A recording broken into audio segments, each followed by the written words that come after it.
Hello बच्चों, आज है पीवाईक्यू मास्टर स्ट्रोक सीरीज का डे 10 और इस डे 10 के वीडियो में हम कवर करने वाले हैं एमसीक्यू क्वेश्चंस ऑफ 2025। और ये एमसीक्यू क्वेश्चंस केवल अपने आप में एक 1 मार्क्स के क्वेश्चन नहीं है स्टूडेंट। इन एमसीक्यू क्वेश्चंस के थ्रू हम लगभग पूरा का पूरा चैप्टर भी कई बार रिवाइज करते हैं, एक टॉपिक रिवाइज करते हैं और हर पॉइंट को स्टडी करना, तभी हम जा करके बोर्ड एग्जाम में 95 प्लस मार्क्स स्कोर कर सकते हैं। और डेडिकेटली आपको रेगुलर बेसिस पे आपको पढ़ना पड़ेगा।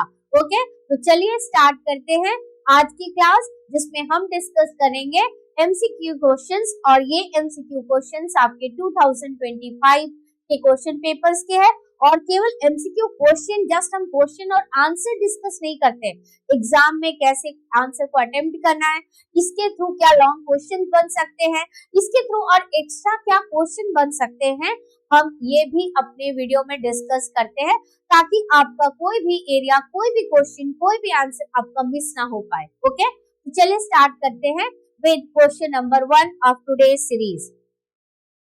तो आज का question number 1 that is the statement based question. Okay, तो स्टेटमेंट बेस्ड क्वेश्चन में आपको क्वेश्चन क्या पूछा गया है, given below are two statement. तो दो स्टेटमेंट आपके दिए गए हैं, स्टेटमेंट 1 और स्टेटमेंट 2। तो what is mention in statement 1 and statement 2? तो स्टूडेंट, इस तरह के क्वेश्चंस के लिए आपको बुक को रेगुलर रिवाइज करना पड़ेगा, रीड करना पड़ेगा।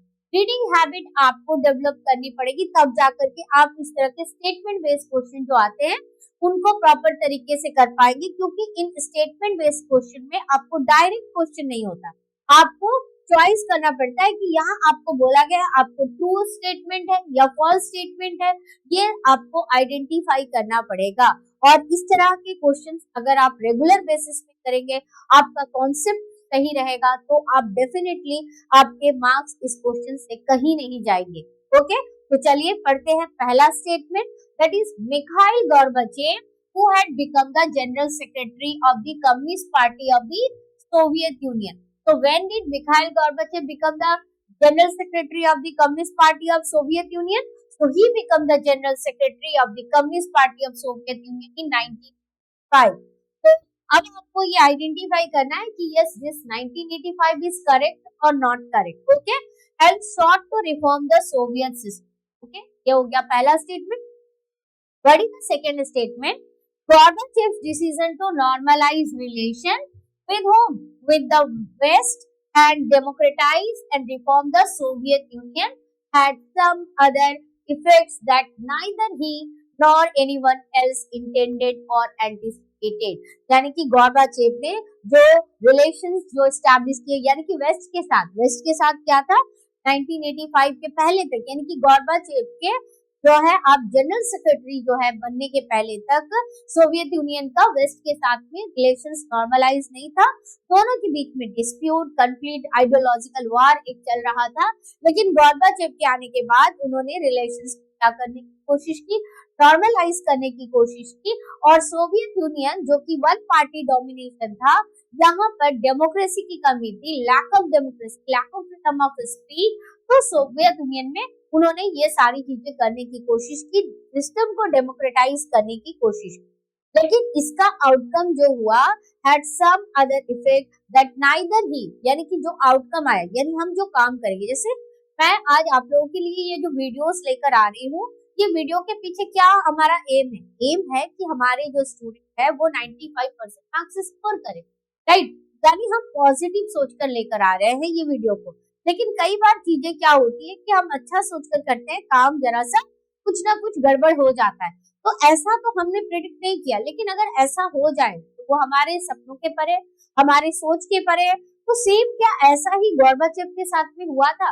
गोर्बाचेव ने वेस्ट के साथ में सिस्टम को नॉर्मलाइज किया था, गोर्बाचेव ने सिस्टम को डेमोक्रेटाइज करने की कोशिश की थी।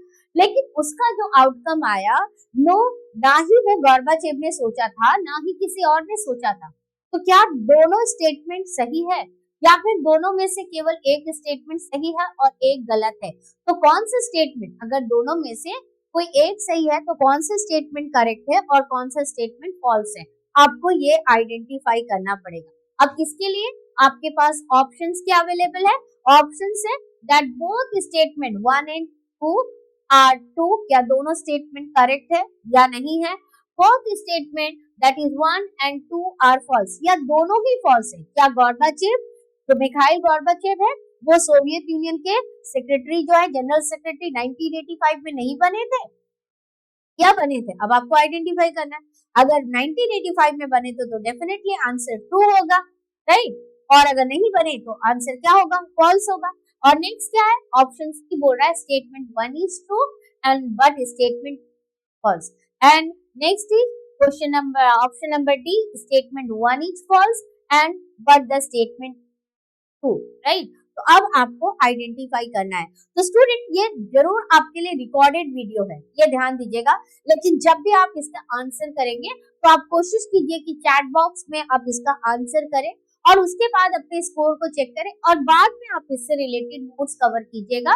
पहले आप इस वीडियो को कंप्लीट देखिए, प्रॉपर तरीके से आप समझिए, ठीक है। उसके बाद आप अपना नोट्स बनाइए, तब जाकर के आपकी कंप्लीट स्टडी होगी, ठीक है। तो अब आप इसका आंसर डेफिनेटली चैट बॉक्स में दीजिएगा। तो अब इसका आंसर क्या होगा? What will be the answer of this? Okay, तो चलिए आंसर चेक करते हैं इसका। तो the answer is what? That is option A, both statement 1 and statement 2 are true, right. तो करेक्ट आंसर क्या है? The correct answer is that is option A, both statement 1 and 2 are true. Definitely क्योंकि Mikhail Gorbachev जो है who had become general secretary of the communist party of the soviet union which year in 1985। और जैसे ही Mikhail Gorbachev क्या बनते हैं, Soviet union के general secretary बनते हैं ऑफ द कम्युनिस्ट पार्टी, तब उन्होंने क्या किया? वहां पर सिस्टम में रिफॉर्म किया। उन्होंने वेस्ट के साथ रिलेशंस को भी नॉर्मलाइज करने की कोशिश की, सिस्टम में जो कमी थी उसको भी दूर करने की कोशिश की, सिस्टम को डेमोक्रेटाइज करने की कोशिश की। हाँ, उसका आउटकम जो आया वो टोटल उल्टा था।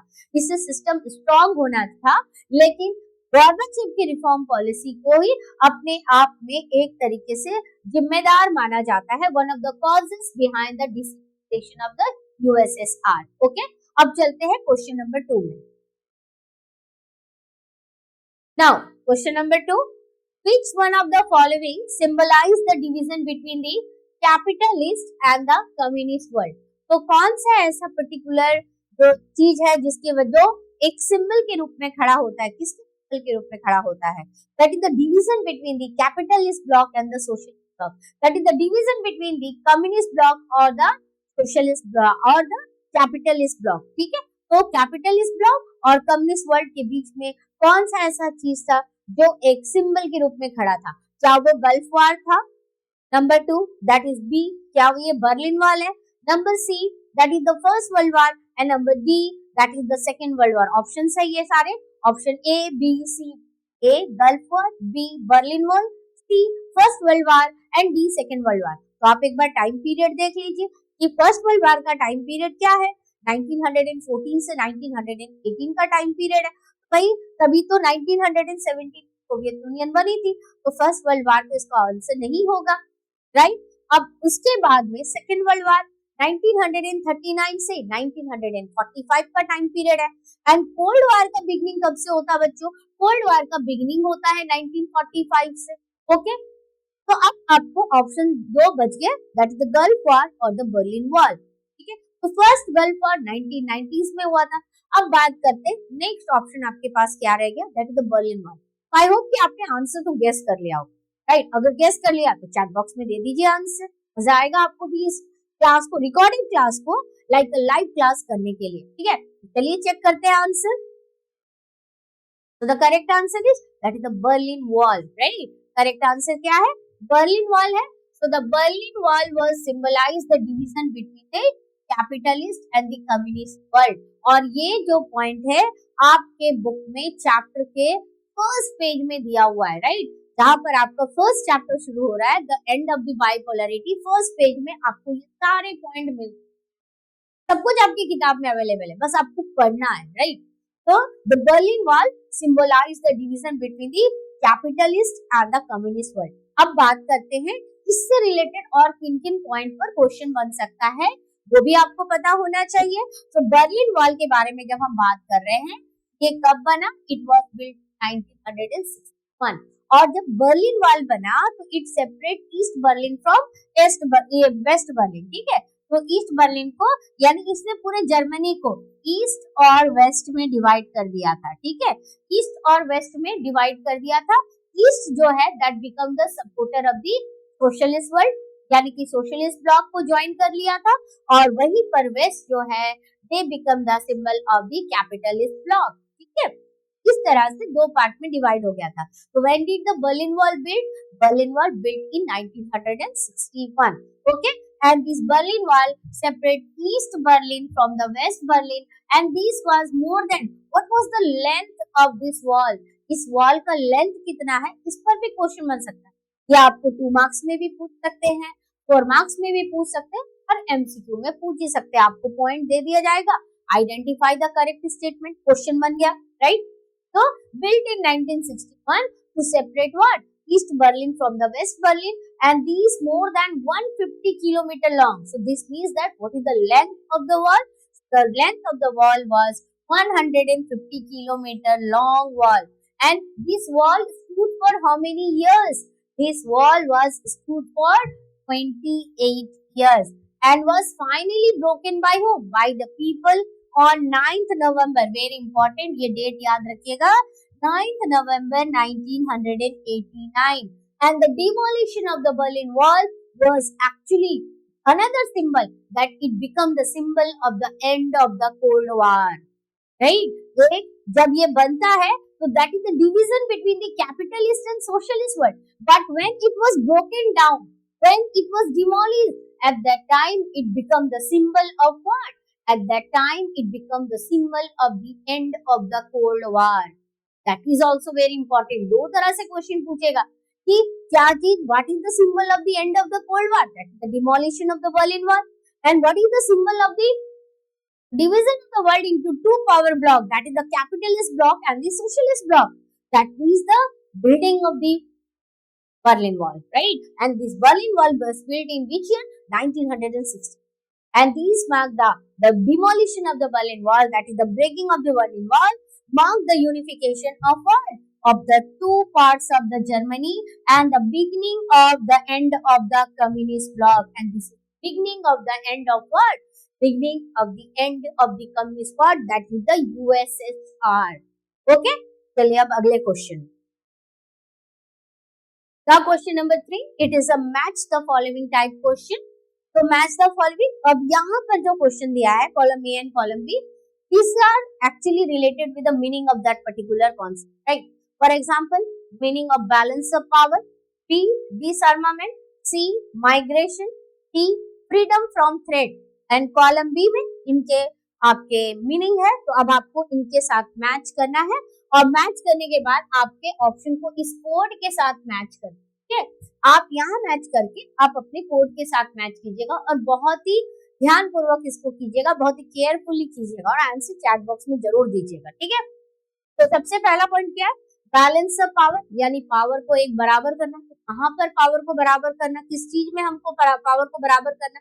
It is related with what? Next है disarmament. What is the meaning of disarmament? Migration, why, what is the meaning of migration here, and why how migration is associated with the given concept, ये आपको identify करना है। And freedom from threat, तो balance of power किसमें आता है, डिसआर्मामेंट किसमें आता है, माइग्रेशन क्या है, फ्रीडम फ्रॉम थ्रेट्स क्या है। तो आई होप कि अब तक आपने आंसर गेस कर लिया होगा, तो आंसर चैट बॉक्स में दे दीजिए, और चलिए चेक करते हैं आपका करेक्ट आंसर क्या है। तो the correct answer is what? Correct answer is option ए। चलिए पढ़ते हैं, ऑप्शन ए में क्या है? That is balance of power. Balance of power का मतलब क्या है? It is actually related with traditional, right? तो traditional security के 4 components हैं स्टूडेंट। एक है आपका डिफेंस, दूसरा है डिटरेंस, तीसरा है आपका balance of power, and fourth is what? That is the confidence building, right? These are the 4 component of traditional notion of security, and traditional notion of security deals with what? It deals with the military threats. Okay, so balance of power is the part of traditional notion of security. Now disarmament is what? The meaning of disarmament means giving up certain types of weapon. उस certain types of weapon को पूरी तरह से त्याग देना। हम युद्ध लड़ेंगे लेकिन हम नॉर्मल वेपन्स को लेकर लड़ेंगे, बहुत ऐसे वेपन्स को लेकर युद्ध लड़ने नहीं जाएंगे, वॉर के लिए नहीं जाएंगे जिससे बहुत ज्यादा ह्यूमैनिटेरियन लॉस होगा, right. Next is what, migration and freedom from threat. तो फ्रीडम फ्रॉम थ्रेट्स क्या हो सकता है? तो फ्रीडम फ्रॉम थ्रेट्स की जब भी हम बात करें, it deals with security, and migration means new sources of threat. तो why people migrate? People migrate due to different reasons. चाहे वहां पर जिस कंट्री से लोग माइग्रेट कर रहे हैं, हो सकता है वहां वार हुआ, अब वार की वजह से लोग अपना देश छोड़ करके पड़ोसी देश या किसी भी देश में चले जा रहे हैं। तो ऐसे कंडीशन में migration is also a part of the new sources of threat, right. और इसकी वजह से क्या होता है कि कई सारे प्रॉब्लम्स आते हैं। जिस कंट्री पे लोग माइग्रेट होकर के चले जाते हैं, वहां पर क्या प्रॉब्लम होता है कि वहां पर जो रिसोर्सेस है उनको इतने सारी जनता की नीड को फुलफिल करने के लिए वो उनको यूटिलाइज करना पड़ता है, उनको शेयर करना पड़ता है। और जो माइग्रेट होकर के जाते हैं वो बेचारे पॉवर्टी के शिकार हो जाते हैं, उनका कंडीशन प्रिकैरियस हो जाता है, उनकी लाइफ थ्रेटनिंग होती है, उनको कोई security actually no country is willing the citizenship, right. तो ये हो गया आपका न्यू सोर्सेस ऑफ थ्रेट। तो balance of power deals with, it is the part of traditional notion of security.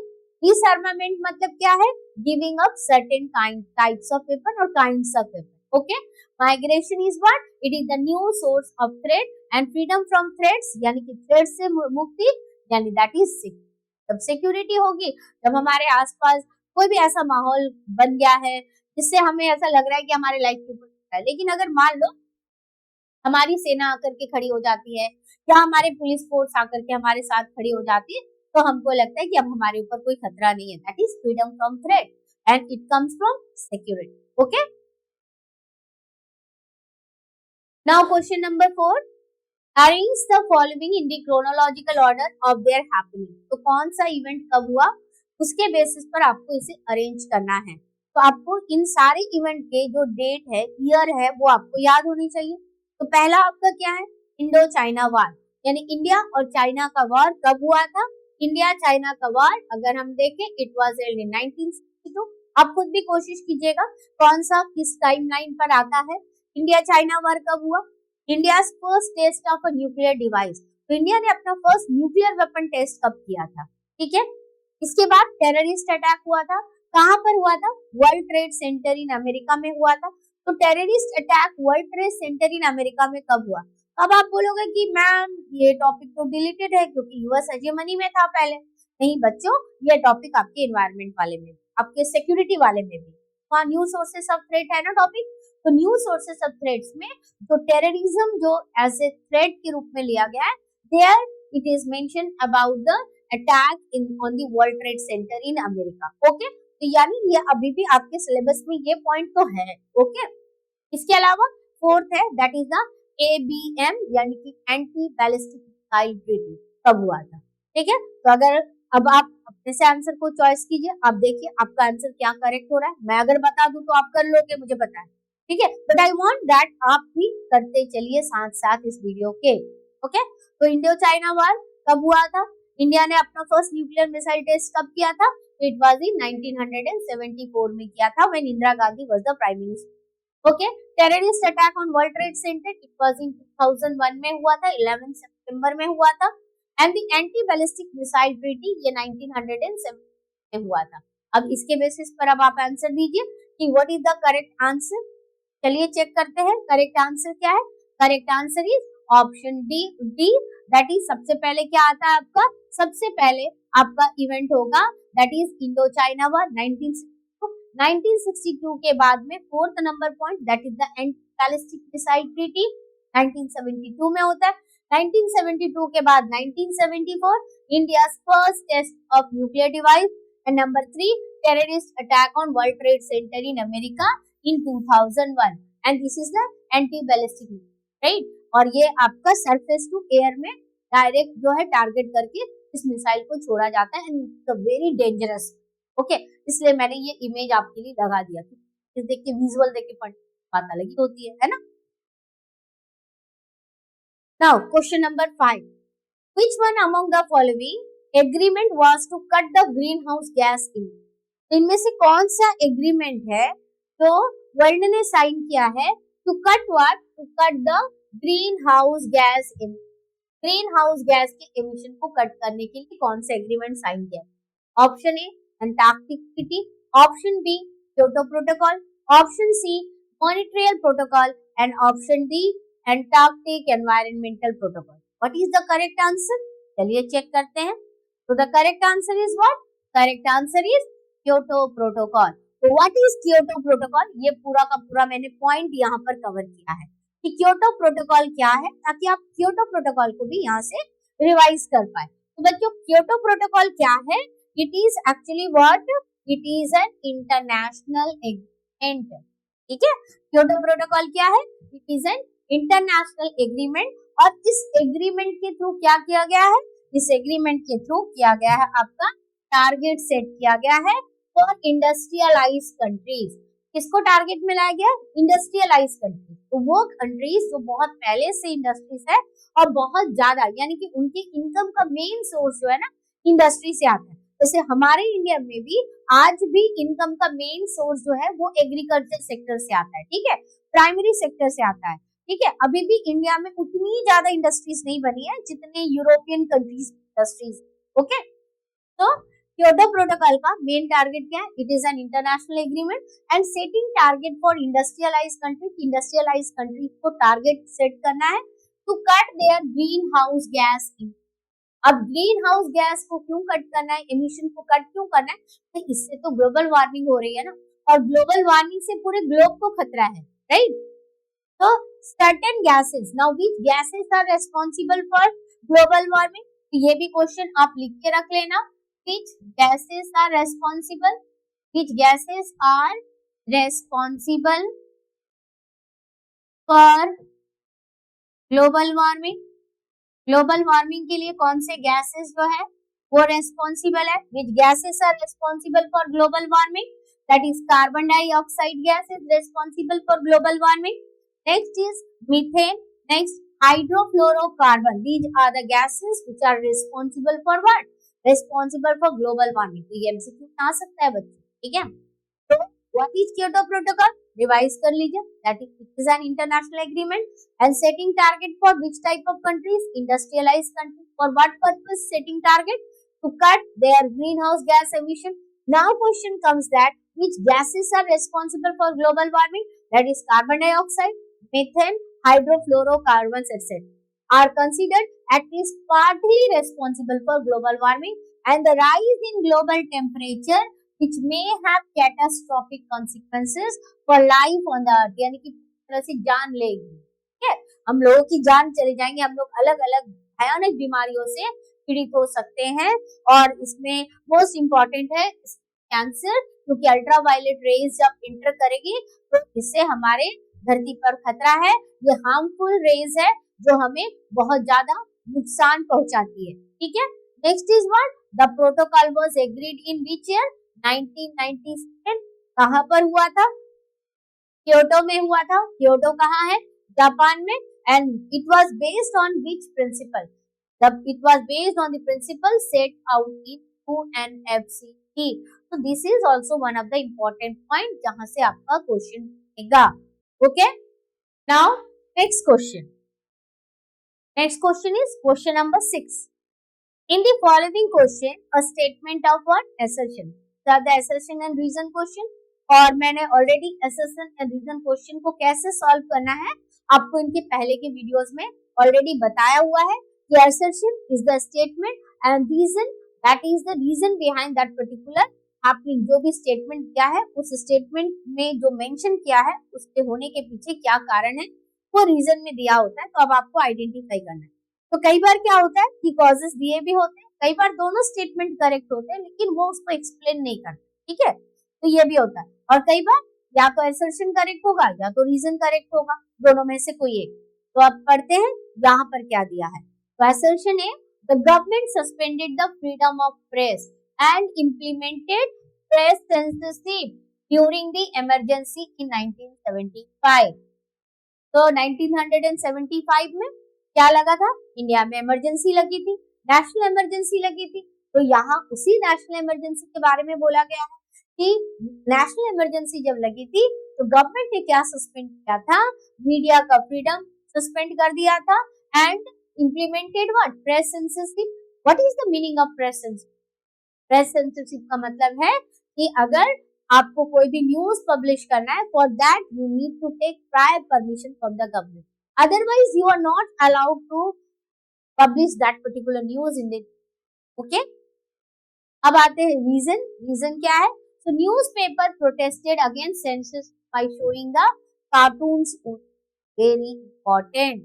यहाँ पर क्या बोला है कि न्यूज़पेपर ने अपना प्रोटेस्ट किया by showing the cartoons only. अब आपको आइडेंटिफाई करना है कि which statement are correct, right? और ये A और R करेक्ट है या नहीं है, और अगर करेक्ट है तो R is the explanation of A or not. तो अब आपके ऑप्शंस यहाँ दिए हैं। Option A that both the A and R are true and the reason R is the correct explanation of assertion A, and both the A and R are correct but R is not the correct explanation of the assertion.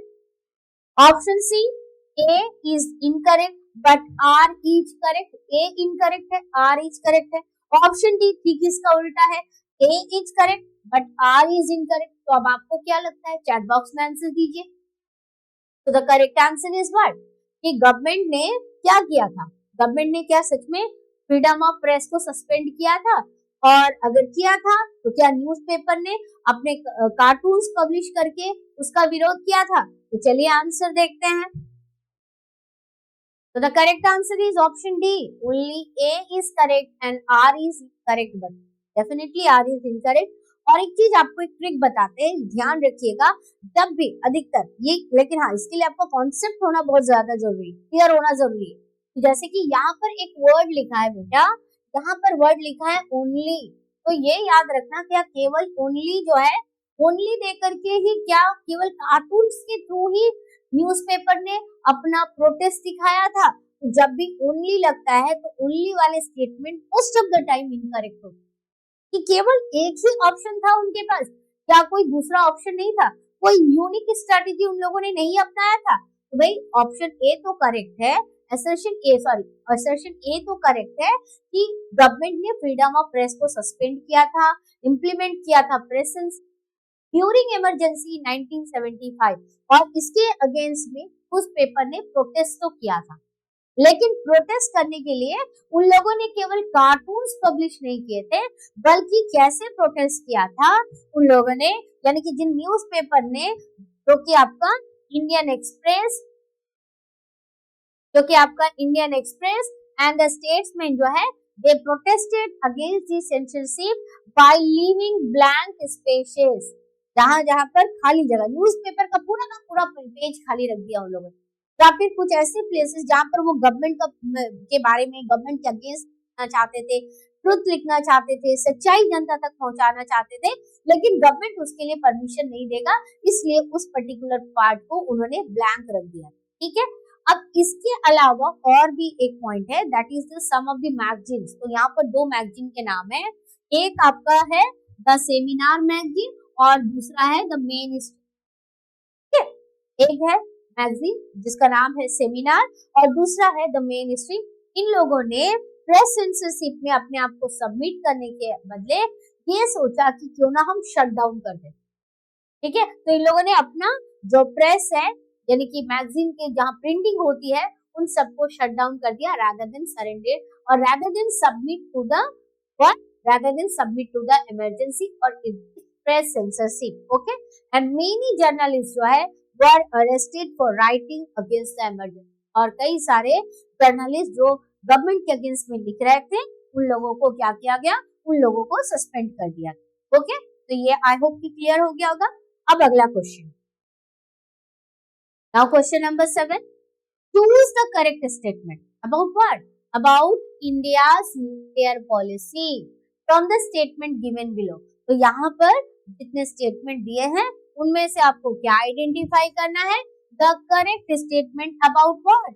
About India's nuclear policy, या कि nuclear policy से related point है, यानी ये आपका chapter 4 से लिया हुआ क्वेश्चन। तो चलिए स्टेटमेंट पढ़ते हैं। पहला स्टेटमेंट क्या बोला? India's nuclear program was started in 1952। तो आप 1952 को अंडरलाइन कर लेना कि आखिर ये 1952 में हुआ था कि नहीं हुआ था, ये भी तो आपको आइडेंटिफाई करना है, क्योंकि ईयर के बेसिस पे रैंडमली आप मत सोच लेना कि 1952 में हुआ था, और ये भी मत सोच लेना कि नहीं हुआ था। अगर आपका कॉन्सेप्ट क्लियर है तो आप डेफिनेटली इसको ट्रिक कर पाओगे कि ये रियल है कि ये फॉल्स है। Okay, under the guidance of under the guidance of Homi J Bhabha, कौन से साइंटिस्ट के नेतृत्व में हुआ था?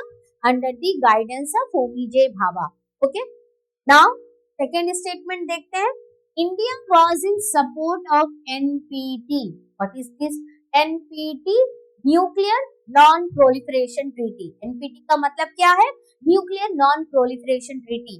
तो क्या इंडिया ने एनपीटी को सपोर्ट किया था या नहीं किया था?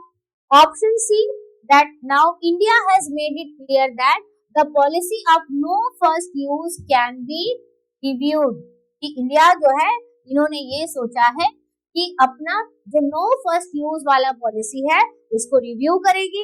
And option D, Nehru was not against nuclear weapon. Nehru was not against nuclear weapon. तो अब इनमें से जो है कौन से आंसर आपके करेक्ट होंगे? इसका क्या, कौन सा ऑप्शन जो है करेक्ट ऑप्शन में आएगा? अब आपको इसका आंसर है। What is the correct answer?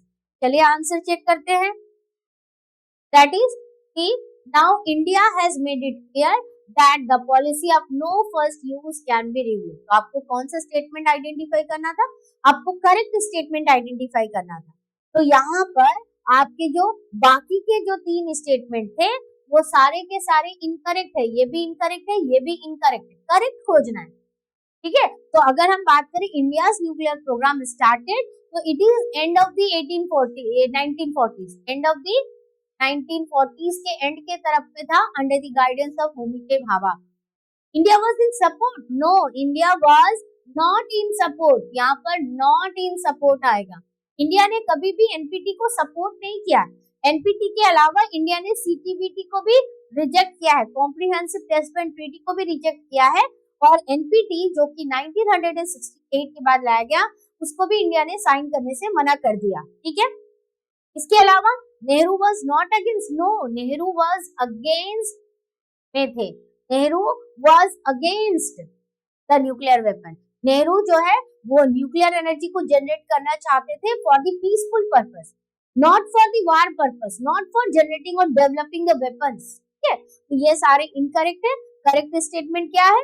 That India has now made it clear that the policy of no first use can be reviewed। तो इंडिया ने पहले डिसाइड करके रखा था हम कभी भी कोई भी वेपन्स पहले यूज नहीं करेंगे। हमने न्यूक्लियर वेपन तो जनरेट किया है लेकिन नो फर्स्ट यूज पॉलिसी है। लेकिन अब ये सोचा गया है, ये न्यू जो न्यूक्लियर पॉलिसी में चेंजेस आए हैं ड्यूरिंग दिस करंट गवर्नमेंट, तो they reviewed that particular thing, they are trying to review, और ये बोल रहे हैं कि नो फर्स्ट यूज से अगर जरूरत पड़े तो शायद फर्स्ट यूज कर सकते। Very important, right? शायद। Now next question, which political party of India wanted India to follow a pro-US foreign policy? तो अब ये pro-US foreign policy कौन से टाइम के बारे में बात की जा रही है? कौन से political party? That is after, time period क्या है? आफ्टर इंडिपेंडेंस का टाइम पीरियड, याद रखिएगा। आफ्टर इंडिपेंडेंस के टाइम की बात कर रहे हैं जब इंडिया को अपना फॉरेन पॉलिसी डिसाइड करना था। And who was the foreign minister at that time? At that time, foreign minister was Pandit Jawaharlal Nehru ji, ठीक है। Pandit Jawaharlal Nehru ji was the prime minister भी थे and he was the foreign minister as well, जिन्होंने after independence के बाद में हमारी फॉरेन पॉलिसी को ड्रॉ किया था, राइट। तो ये जो किस चीज को लेकर चल रहे थे, he was in belief of NAM, को ना कैपिटलिस्ट ब्लॉक ना सोशलिस्ट ब्लॉक की तरफ थे, ठीक है। लेकिन एक पॉलिटिकल पार्टी ऐसी थी जो कैपिटलिस्ट ब्लॉक के सपोर्ट में थी, यानी कि प्रो यूएस फॉरेन पॉलिसी को सपोर्ट कर रही थी। तो ऐसे में कुछ पॉलिटिकल पार्टीज थी और कुछ पर्सन भी थे। तो उनमें से एक कौन सी ऐसी पॉलिटिकल पार्टी है जिसने इसको सपोर्ट किया था? इसको यूएस फॉरेन पॉलिसी के फेवर में आंसर किया था। प्रो यूएस फॉरेन पॉलिसी होना चाहिए, यानी हमारा जो नजरिया है, हमारा जो ध्यान किसकी तरफ होना चाहिए? अमेरिका के अकॉर्डिंग होना चाहिए, अमेरिका के अकॉर्डिंग काम करना चाहिए। तो यहाँ पर 4 पॉलिटिकल पार्टीज के नाम है, अब आपको आइडेंटिफाई करने हैं इनमें से कौन सी पॉलिटिकल पार्टी है। A Bharatiya Jansangh, B communist party, C socialist party and D Congress party. The correct answer is what? Let's check that. The correct answer is Bharatiya Jansangh. और इसी भारतीय जनसंघ से आज की भारतीय जनता पार्टी ने अपना रूट जो है अचीव किया है and the founder was Shyama Prasad Mukherjee ji. Okay, तो भारतीय जनसंघ और भारतीय जनसंघ के अलावा पहले भारतीय जनसंघ ने और आगे जाकर के बाद में, याद रखिएगा, बाद में सोशलिस्ट पार्टी भी प्रो यूएस प्रोग्राम के फेवर में थी। ठीक है, तो sorry, not socialist party, it was स्वतंत्र पार्टी। ठीक है, स्वतंत्र पार्टी जो है वो भी किसके फेवर में थी? प्रो यूएस प्रोग्राम के फेवर में थी। क्लियर हो गया? तो ये हो गया कंप्लीट। अब चलते हैं अगला question. Which political party won 16 Lok Sabha seat and was at second place in first general election of India? तो भाई first general election of India कब हुआ था?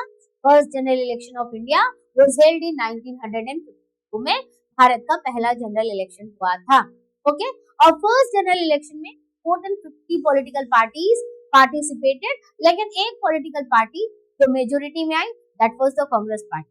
But which political party stood second? कौन सी पॉलिटिकल पार्टी जो है उनका सेकंड पोजीशन था, यानी कि इसके बाद कांग्रेस पार्टी के बाद सबसे ज्यादा इंडिविजुअली सीट उसी पॉलिटिकल पार्टी को। तो अब आपको ऑप्शंस में आंसर खोजने, that is A communist party of India, B Bharatiya Jansangh, C socialist party and D Swatantra party. So what is the correct answer?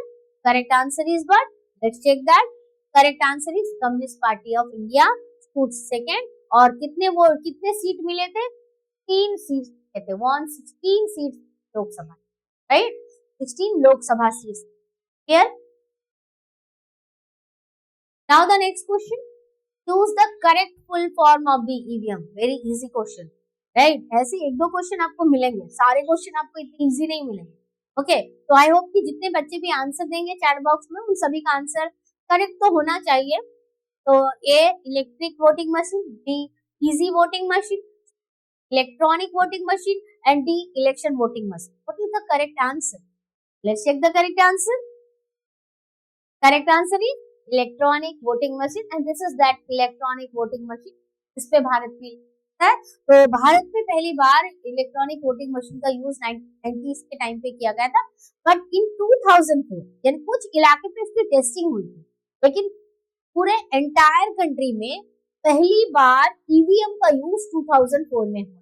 ठीक है, पहली बार पूरे भारतवर्ष में ईवीएम का यूज 2004 में हुआ। Okay, now the next question, question number 11। On which one of the following bases was emergency declared in 1970? तो 1975 में जब भारत में इमरजेंसी डिक्लेयर किया गया था, तो कौन से बेसिस पर था?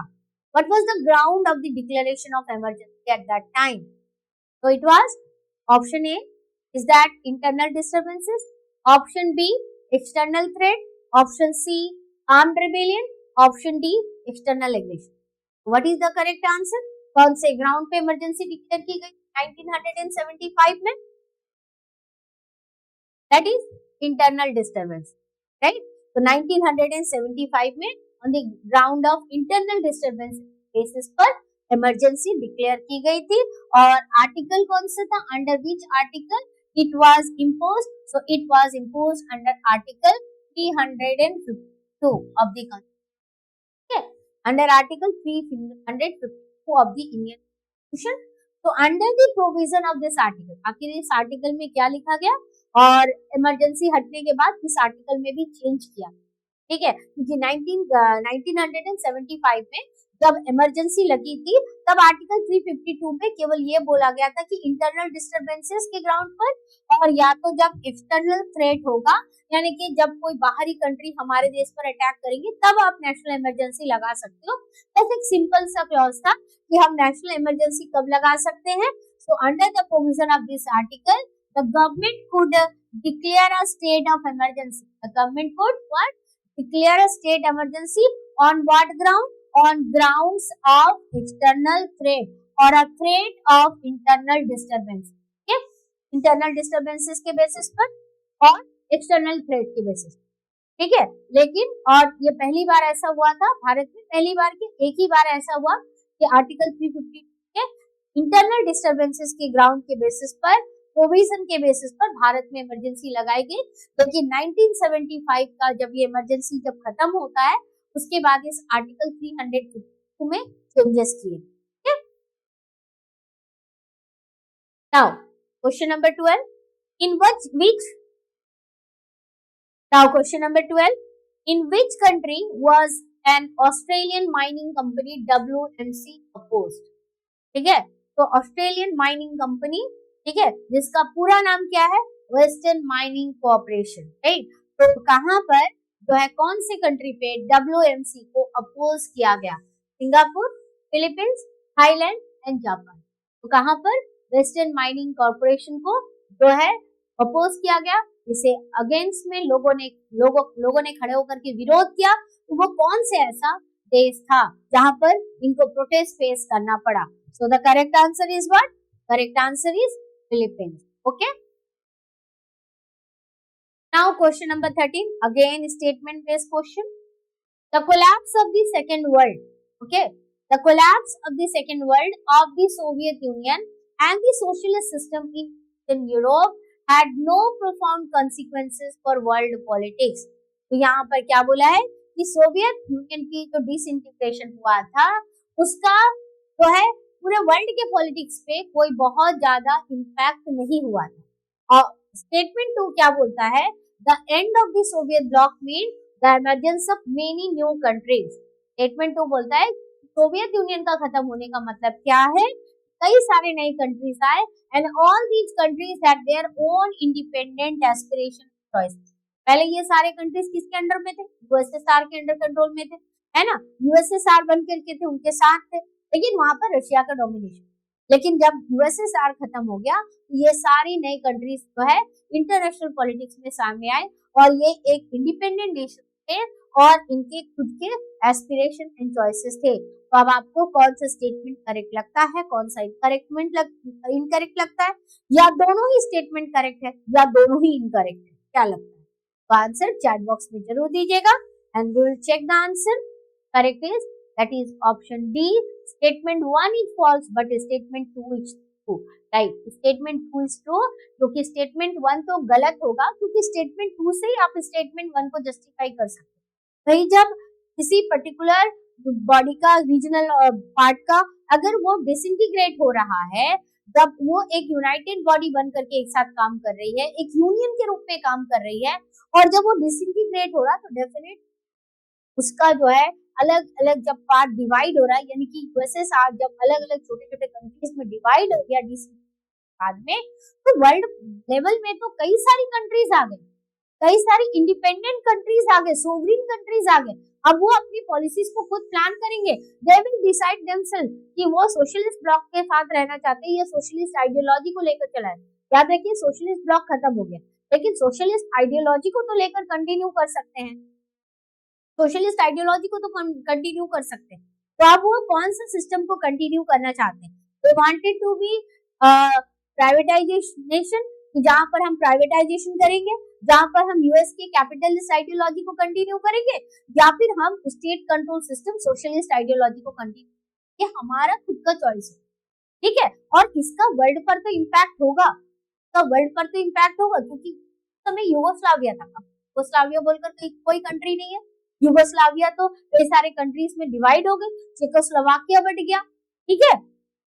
अब ऐसे कंडीशन पे इसका वर्ल्ड पॉलिटिक्स में तो इम्पैक्ट होगा, लेकिन यहाँ पर क्या बोला है, यहाँ पर बोला नो प्रोफाउंड इम्पैक्ट, और यहीं से ये स्टेटमेंट गलत हो गया।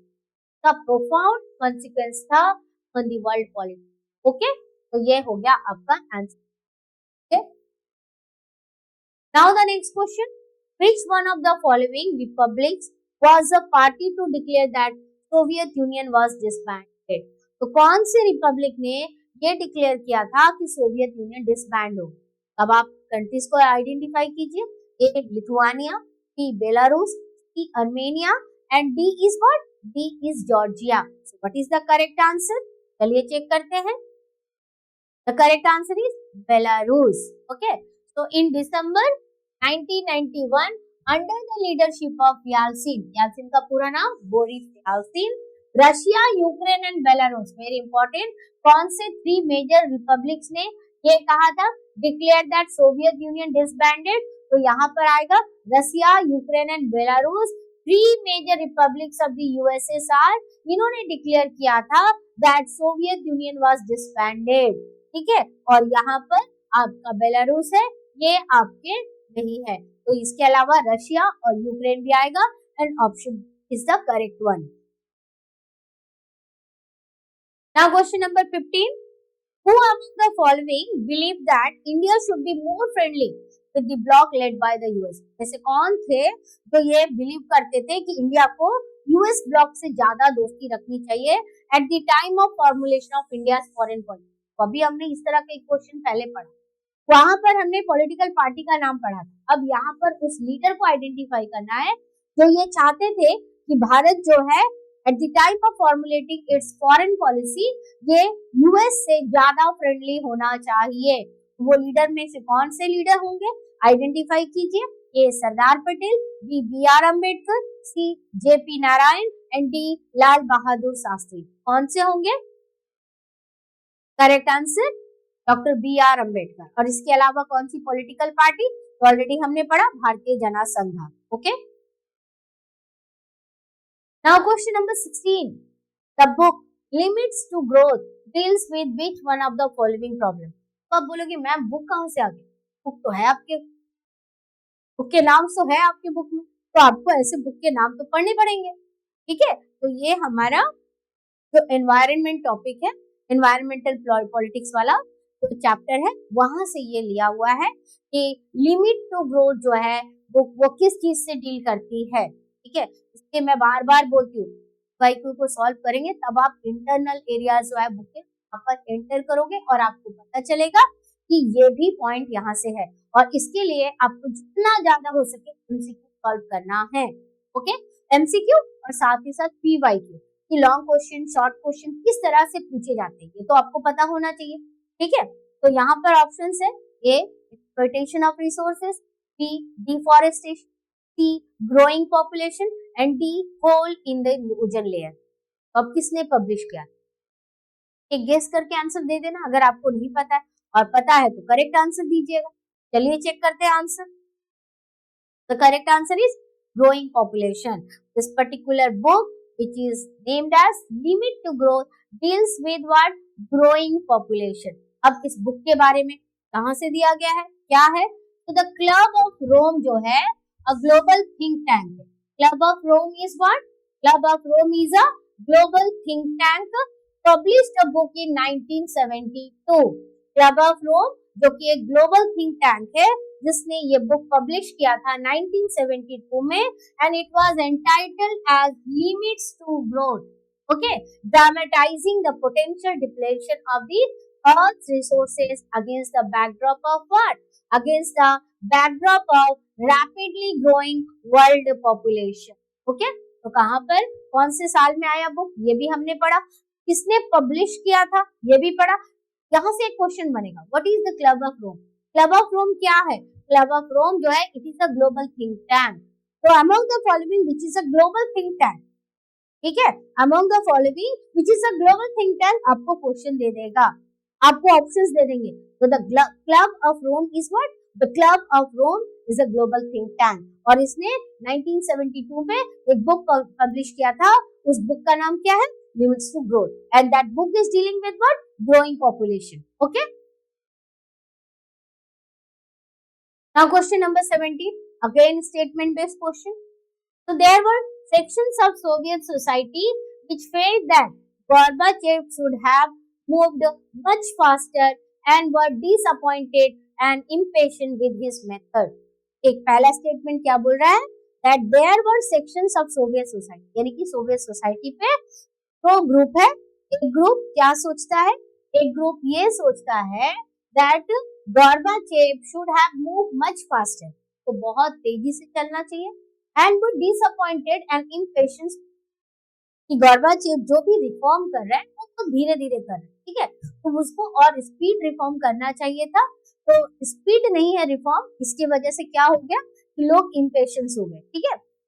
नाउ स्टेटमेंट 2 क्या कहता है, that communist party and those who were served by the system, यानी कि वो लोग जो गवर्नमेंट संभाल रहे थे, जो लोग सिस्टम के अंडर कंट्रोल में थे, they felt that their power and privileges were eroding, यानी जो सिस्टम चला रहे हैं ऑथोरिटेरियन लोग जो है वहां पर ऑथोरिटेरियन की ब्यूरोक्रेटिक सिस्टम, ये जो ब्यूरोक्रेसी है ये क्या सोच रही है, कम्युनिस्ट पार्टी के लोग क्या सोच रहे हैं, जिनके हाथों पे पूरा सारा कमांड था, जो पूरी तरह से यूएसएसआर को अपने कंट्रोल में करके रखे थे, और वो जो चाहते थे वही होता था, जनता क्या चाहती है इससे कोई मतलब, ठीक है।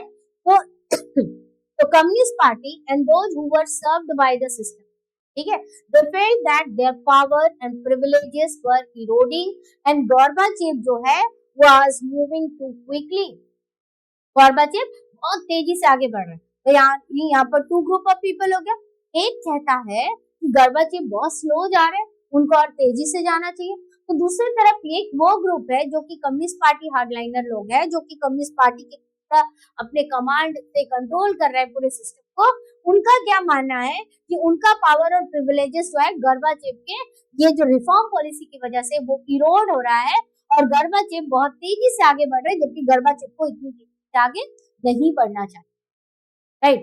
तो अब इनमें से कौन सा statement what will be the correct, right.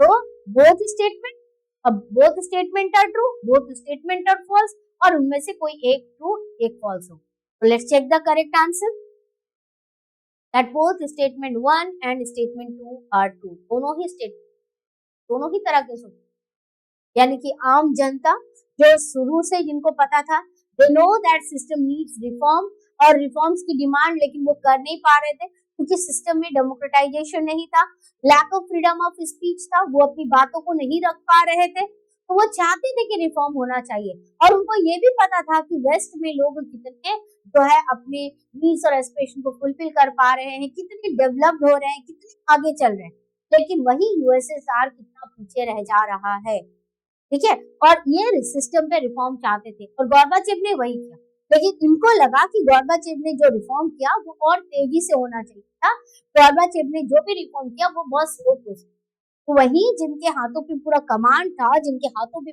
Power थी, वो कम्युनिस्ट पार्टी के था कि अरे भाई Gorbachev क्या कर रहे हो भाई आप, है ना, कि आप इतनी तेजी से रिफॉर्म कर रहे हो, इतनी तेजी से चेंजेस कर रहे हो, इतनी तेजी से जनता के हाथ में पावर दे रहे हो, अब तो हमारा शासन खत्म हो जाएगा। इनको लग रहा था आपको इतनी जल्दी जल्दी ये सब कुछ नहीं करना चाहिए, इवन आपको करना भी नहीं चाहिए, ठीक है, रिफॉर्म की कोई जरूरत नहीं, सब कुछ तो अच्छा चल रहा है, हमारे हाथों पे तो पूरा कंट्रोल बैठा हुआ है, ठीक है। तो ये दो तरह के सोचने वाले लोग, ठीक है। तो आई होप कि ये पॉइंट आपका क्लियर हो गया होगा। इसमें हमने Gorbachev के कई सारे क्वेश्चन, राइट, तो Gorbachev के कई सारे क्वेश्चन, उनके पॉइंट आपको क्लियर भी हुए होंगे। Now next question, question number 18. So which leader played an important role in the disintegration and coup against Soviet? Again question from Soviet. कि कौन सा लीडर जो है बहुत ही इंपॉर्टेंट रोल प्ले करता है और जिनके मैंने नेतृत्व में डिसइंटीग्रेशन होता है यूएसएसआर, कौन से लीडर है? Option A Boris Yeltsin, option B Nikita Khrushchev, option C John F Kennedy and option D Joseph Stalin. Correct answer चलिए चेक करते हैं, that is Boris Yeltsin, first elected of, right. इनके नेतृत्व में क्या होता है, इनके ही नेतृत्व में इन्होंने जो इम्पोर्टेंट रोल प्ले किया, that led to the disintegration of USSR and it raised a coup against the Soviet Union. Clear? तो ये हो गया आपका question number 18 complete. Now question number 19, choose the correct option to fill in the blanks. Indira Gandhi and Zulfikar Ali Bhutto sign dash agreement in the year. तो इंदिरा गांधी जी ने और जुल्फिकर अली भुट्टो ने जो है कौन से एग्रीमेंट साइन किया था? ऑप्शन है A war 1971, option B peace 1971, option C Simla 1971, option D 1992। What is the correct answer?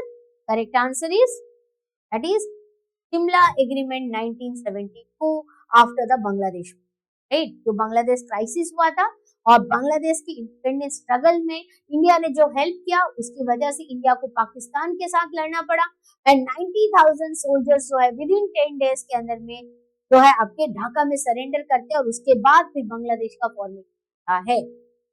Okay, so with Bangladesh as a free country, India declared a unilateral ceasefire and later they signed the Simla agreement between Indira Gandhi and Zulfikar Ali Bhutto. कब sign किया? On 3rd July 1972 formalize the return of peace. तो sign किया था to formalize the return of peace. और कब sign किया था? 3rd July 1972.